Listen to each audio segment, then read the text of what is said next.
S Prashant, ಎಂಥ unfortunate ಟೈಮ್ನಲ್ಲಿ ನಾವು ಬದುಕ್ತಾ ಇದ್ದೀವಲ್ಲ. ಸರ್ಕಾರವನ್ನು ವಿರೋಧಿಸಿದರೆ ದೇಶದ್ರೋಹಿ, ಸರ್ಕಾರವನ್ನು ಬೆಂಬಲಿಸಿದರೆ ಭಕ್ತರು ಅಂತ ಒಟ್ಟಿನಲ್ಲಿ ಒಂದು ಹಣೆಪಟ್ಟಿ ಹಚ್ಕೊಂಡೇ ಜೀವನ ಮಾಡಬೇಕು ದೇಶದಲ್ಲಿ. ಅದೇ ಇದು ಬಹುತೇಕ ದೇಶಗಳಲ್ಲಿ ಇದೊಂದು ಕ್ವೈಟ್ ಕಾಮನ್ ಆಗಿರತಕ್ಕಂಥ ಸಂಗತಿ. ಯಾಕಂದರೆ ಸೋಷಿಯಲ್ ಮೀಡಿಯಾ ಎಲ್ಲ ಬಂದಮೇಲೆ politics, social life has become more competitive. ಈ ಕಡೆ ಇದ್ದರೆ ಏನೋ ಒಂದು ಹಣೆಪಟ್ಟಿ, ಆ ಕಡೆ ಇದ್ದರೆ ಇನ್ನೊಂದು ಹಣೆಪಟ್ಟಿ. ಹಣೆಪಟ್ಟಿಗಳ ವಿಷಯ ಅಲ್ಲ ಇದು. ವಿಷಯ ಭಾಳ ಸಿಂಪಲ್ ಇದೆ. ಡೆಮೊಕ್ರೆಟಿಕ್ ದೇಶದಲ್ಲಿ ನೀವು ಯಾವುದೇ ಸಿದ್ಧಾಂತದವರಾಗಿರಿ, ಶಾಂತಿಯುತವಾಗಿ ಪ್ರತಿಭಟನೆ ಮಾಡಲಿಕ್ಕೆ ಎಲ್ರಿಗೂ ಅವಕಾಶ ಇದೆ. ಹೌದು. ಸೋನಂ ವಾಂಗ್ಚುಕ್ ಕುಳಿತಾಗ ಭಾರತೀಯ ಜನತಾ ಪಾರ್ಟಿಯ ವಕ್ತಾರರು ಇಲ್ಲಿ ಬಂದಿದ್ದರು, ನಾವು ಮಾತಾಡಿದ್ವಿ. ಅವರಂದ್ರು ನಾವು ಮಾತಾಡೋ ಪ್ರಶ್ನೆನೇ ಬರಲ್ಲ ಅಂತ ಹೇಳಿದ್ರು. ನನ್ನ ಪ್ರಶ್ನೆ ನೋಡಿ, ಸರ್ಕಾರದಲ್ಲಿ ಕುಳಿತಿರ್ತಕ್ಕಂಥವ್ರು ಯಾವಾಗಲೂ ರಾಜ ಆತ ದಯಾಶೀಲನಾಗಿರ್ಬೇಕು. ಈಗ ಎಲ್ಲದಕ್ಕೂ ನಾವು ಚಾಣಕ್ಯನನ್ನು ಉಲ್ಲೇಖಿಸ್ತೀವಲ್ವಾ. ಚಾಣಕ್ಯ ಹೇಳಿದ ಮಾತಿದು, ಅಧಿಕಾರಿ ಖಡಕ್ಕಿರಬೇಕು, ರಾಜ ಸ್ವಲ್ಪ ದಯಾಶೀಲನಾಗಿರ್ಬೇಕು, ಕ್ಷಮಾಶೀಲನಾಗಿರ್ಬೇಕು ಆತ ಅಂತ. ನೀವು ಇಲ್ಲಿ ಸರ್ಕಾರದಲ್ಲಿ ಕುಳಿತಿರ್ತಕ್ಕಂಥವ್ರ ಯಾರ ಜೊತೆ ಮಾತಾಡಬೇಕು? ಸೋನಂ ವಾಂಗ್ಚುಕ್ ಜೊತೆ ಹೋಗಿ ಮಾತಾಡ್ರಿ. ಹೌದಪ್ಪ, ಇದು ನೋಡಿ, ಈ ಪ್ರೊಟೆಸ್ಟು ಒಂದು ಸಂಘಟನೆ ನಡೆಸಿರ್ತಕ್ಕಂಥ ಪ್ರೊಟೆಸ್ಟ್ ಅಲ್ಲ. ಈ ಕಾಕ್ರೋಚ್ ಜನತಾ ಪಾರ್ಟಿಗೆ ಏನೋ ಹೈರಾರ್ಕಿಯಲ್ ರಾಷ್ಟ್ರೀಯ ಅಧ್ಯಕ್ಷರಿದ್ದಾರೆ, ಕೆಳಗಡೆವರೆಗೆ ಅಲ್ಲ ಅಂತಿಲ್ಲ. ಸೋನಂ ವಾಂಗ್ಚುಕ್ ಪ್ರತಿಭಟನೆಗೆ ಕುಳಿತುಕೊಂಡಿದ್ರಲ್ಲಪ್ಪ. ಒಬ್ಬ ಜಾಯಿಂಟ್ ಸೆಕ್ರೆಟರಿ ಎಜುಕೇಷನ್ ಮಿನಿಸ್ಟ್ರಿಯಿಂದ ಒಬ್ಬನ ಕಳಿಸಿ ಏನು ನಿಮ್ಮ ಬೇಡಿಕೆಗಳು, ನಾವು ಯಾವುದನ್ನು ಈಡೇರಿಸ್ಲಿಕ್ಕೆ ನೋಡಿ. ಎಲ್ಲವೂ dialogue is the most common edifice of any democracy. ನೀವೊಂದು ಪ್ರಜಾಪ್ರಭುತ್ವ ದೇಶದಲ್ಲಿದ್ದೀವಿ ಅಂತಂದಾಗ ಈಗ ವಿದ್ಯಾರ್ಥಿಗಳ ಪ್ರತಿಭಟನೆಗಳು ದಾರಿ ತಪ್ಪಿದ ಉದಾಹರಣೆಗಳು ನಮ್ಮ ದೇಶದಲ್ಲಿ ಸಾಕಷ್ಟಿವೆ. ಅದು ABVP ಹಿಡಿದು ಇವರು AIDSO ಹಿಡಿದು SFI, ASFI, ISA ಎಲ್ಲ ಪ್ರತಿಭಟನೆಗಳು ದಾರಿ ತಪ್ಪಿರ್ತಕ್ಕಂಥ ಆ ವಯಸ್ಸಂಥದ್ದು.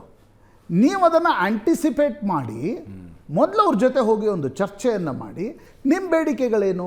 ಸರಿಯಪ್ಪ, ನಾವು ಎಲ್ಲ ವಿದ್ಯಾರ್ಥಿ ಸಂಘಟನೆಗಳನ್ನು ಕರಿತೀರಿ ಎಲ್ಲ ವಿದ್ಯಾರ್ಥಿ ಸಂಘಟನೆಗಳನ್ನು. ಎಜುಕೇಷನ್ ಮಿನಿಸ್ಟರ್ ಕೂತ್ಕೊಂಡು ಮಾತಾಡಲಿ, ಅವ್ರ ಬೇಡಿಕೆಗಳೇನು, ಅವ್ರೇನು ಹೇಳ್ತಾರೆ. ಕ್ವಶನ್ ಪೇಪರ್ ಯಾಕೆ ಲೀಕ್ ಆಯಿತು, ಹೆಂಗೆ ಲೀಕ್ ಆಯಿತು, ಯಾರು ಕಾರಣಕರ್ತರಾಗಿದ್ರು, ಅವರ ಮೇಲೆ ತೆಗೆದುಕೊಂಡ ಕ್ರಮಗಳೇನು, ಮುಂದೆ ಆಗದಂತೆ ವಹಿಸಿಕೊಂಡಿರುವಂಥ ನಿರ್ಧಾರಗಳೇನು, ಅಷ್ಟನ್ನು ಕನ್ವೆ ಮಾಡಿದರೆ ಮುಗಿದು. ಅದನ್ನು ಹೇಳ್ತಾ ನೀವು ಯಾವತ್ತು ಭಾವನೆಗಳನ್ನು ಪ್ರತಿಭಟನೆಯಲ್ಲಿ ಕೂತಿರ್ತಾರಲ್ಲ, ಅವ್ರ ಭಾವನೆಗಳು ಕೆರಳೋದು ಸಹಜ. ಬಟ್ ಸರ್ಕಾರದಲ್ಲಿ ಕುಳಿತಿರ್ತಕ್ಕಂಥವ್ರು, ಈಗ ನಮ್ಮ ಚಂದ್ರಶೇಖರ್ ಅವ್ರು ಮಾತಾಡ್ತಾ ಇದ್ರಲ್ಲ, ಅವರು ಪ್ರತಿಭಟನೆ ಮಾಡ್ತಿದ್ದಾರಾ ಅಥವಾ ಅವರು ಸರ್ಕಾರ ನಡೆಸ್ತಿದ್ದಾರಾ ಅನ್ನೋದೇ ಅರ್ಥ ಆಗಲ್ಲ ನನಗೆ ಅನೇಕ ಬಾರಿ. ಅರೆ, ನೀವು ಸರ್ಕಾರದಲ್ಲಿ ಕುಳಿತಿರ್ತಕ್ಕಂಥವ್ರು ಸ್ವಲ್ಪ ಶಾಂತಚಿತ್ತರಾಗಿ ಯಾರು ಪ್ರತಿಭಟನೆ, ಈಗ ಅಖಿಲೇಶ್ ಯಾದವ್ ಅಲ್ಲಿ ಬಂದು ಕೂತ್ಕೊಂಡ್ರಪ್ಪ, ಡಿಂಪಲ್ ಯಾದವ್ ಹೋಗಿದ್ರು, ಸೋನಂ ವಾಂಗ್ಚುಕ್ ಇದ್ದರು, ಇನ್ನೂ ಅನೇಕ. ಈಗ ಪ್ರಕಾಶ್ ರೈ ಬಂದಿದ್ದರ ಬಗ್ಗೆ ನಿಮ್ಗೆ ಆಕ್ಷೇಪ ಇದೆ. ಪ್ರಕಾಶ್ ರೈ ಎಲ್ಲ ದೋಣಿಗಳನ್ನು ಹತ್ತಾರ್ರಿ, ಅವ್ರಿಗೆ ಪ್ರಚಾರ ಬೇಕಪ್ಪ. ಎಲ್ಲ ದೋಣಿಗಳನ್ನು ಅವ್ರು ಹತ್ತಾರೆ, ಸ್ವಲ್ಪ ಪಕ್ಕಕ್ಕಿಡಿ. ಸೋನಂ ವಾಂಗ್ಚುಕ್ ಕೂತಿದ್ರು, ಇನ್ನೊಂದಿಬ್ಬರು ಇದ್ದರು, ಕರೀರಿ ಅವರನ್ನು. ಅವರು ಮಾತುಕತೆಗೆ ಬರಲಿಲ್ಲ ಅಂದರೆ ಅದು ನೆಕ್ಸ್ಟ್ ಅವ್ರಿಗೆ ಬಿಟ್ಟಿರ್ತಕ್ಕಂಥ ವಿಚಾರ. ಆದರೆ ನೀವು ಅವರನ್ನು ಕರೆದ್ರ, ಯಾರಾದರೂ ಅಧಿಕಾರಿಗಳನ್ನು ಕಳಿಸಿದ್ರ, ಅವರ ಭಾವನೆಗಳನ್ನು ಅಸಾಜ್ ಮಾಡ್ತಕ್ಕಂಥ ಒಂದು ಏನಾದರೂ ಪ್ರಯತ್ನವನ್ನು ಮಾಡಿದ್ರ? ಯಾವಾಗ ನಿಮ್ಗೆ ಅನ್ನಿಸ್ತು ಮಾತುಕತೆ ನಡೆಸಬೇಕು ಅಂತ? ನಿನ್ನೆ ಏಕಾಏಕಿ ಸಹಸ್ರಾರು ಜನ ಜಂತರ್ ಮಂತರ್ ಆಜುಬಾಜು ಕಂಡ್ರು, ಮೆಟ್ರೋ ನಿಲ್ದಾಣಕ್ಕೆ ಬಂದ ತಕ್ಷಣ ನಿಮ್ಗೆ ಅನ್ನಿಸ್ತು ಇಲ್ಲ something big is going to happen ಅಂತ. ನೀವು ಅವರನ್ನು ಕಂಟ್ರೋಲ್ ಮಾಡ್ತಕ್ಕಂಥ, ಅವ್ರ ಜೊತೆ ಮಾತುಕತೆ ನಡೆಸ್ತಕ್ಕಂಥ ಯಾವ ಪ್ರಯತ್ನವನ್ನು ಮಾಡದೆ ಅವ್ರಿಗೊಂದು ಹಣೆಪಟ್ಟಿ ಹಚ್ಚಿಬಿಡೋದು, ಈ ಹಣೆಪಟ್ಟಿ ಹಚ್ಚೋದೇ ಸಮಸ್ಯೆ ಆಗಿದೆ ಅಂತ ಅನ್ಸುತ್ತೆ ನನಗೆ. ಚಂದ್ರಶೇಖರ್ ಅವರೇ, ನೀವು ನಾಗಾಲ್ಯಾಂಡ್ ಮಾತುಕತೆ ನಡೆಸಿದ್ರೆ ಅಲ್ಲಿನ ಪ್ರತಿಭಟನೆ ಕರಗಿಬಿಡ್ತಿತ್ತು, ಹುಡುಗರೆಲ್ಲ ಹೋಗ್ಬಿಡ್ತಿದ್ರು ಅಂತಲ್ಲ. ದೇಶದಾದ್ಯಂತ ತಮ್ಮ ತಮ್ಮ ಮನೆಗಳಲ್ಲಿ ಕುಳಿತಿರುವವರೇನು ಒಪಿನಿಯನ್ ಬಿಲ್ಡ್ ಆಗ್ತಿದೆಯಲ್ಲ, ಆ ಒಪಿನಿಯನ್ ಬಿಲ್ಡಿಂಗ್ ನಿಲ್ಲಿಸಬಹುದಾಗಿತ್ತು. ನೀವು ನಮ್ಮ ಕಡೆಯಿಂದ ಇಷ್ಟು ಎಫರ್ಟ್ ಆಗಿದೆ ಅಂತ. ಅದೇ ಕಾಶ್ಮೀರದ ಪ್ರತಿಭಟನಾಕಾರರನ್ನು ನೀವು ಮಾತಾಡಿಸಿದಾಗ 370 ಅದು ನಿಮ್ಮ ಸೈದ್ಧಾಂತಿಕವಾಗಿರ್ತಕ್ಕಂಥ ಬದ್ಧತೆ ಇತ್ತು. ನೀವು ಅವ್ರು ಪ್ರತಿಭಟನೆ ಮಾಡಿದರೆ ಬಿಟ್ಟರು ಅಂತ.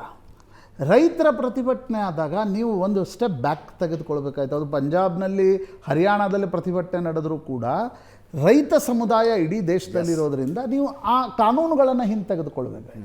CAAದಲ್ಲಿ ನೀವೇನೂ ಹಿಂತೆಗೆದುಕೊಳ್ಳಿಲ್ಲ, ಯಾಕಂದರೆ ನೀವು ideologically it suits you. But ಇಲ್ಲಿ ನೋಡಿ, ನನಗನ್ಸುತ್ತೆ ಸರ್ಕಾರ ಬ್ಯಾಕ್ ಫುಟ್ನಲ್ಲಿದೆ.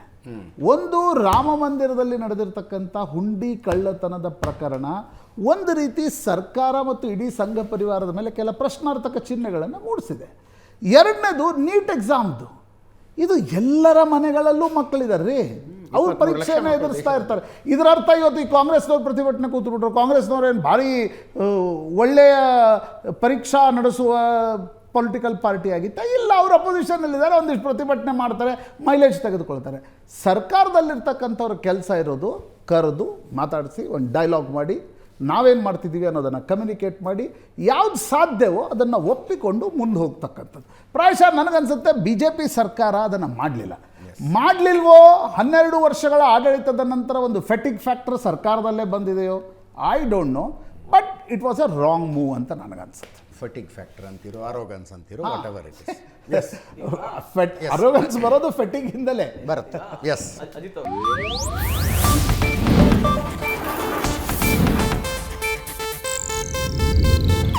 ಇದು ಏಷ್ಯಾನೆಟ್ ನ್ಯೂಸ್ ನೆಟ್ವರ್ಕ್ ಪ್ರಸ್ತುತಿ.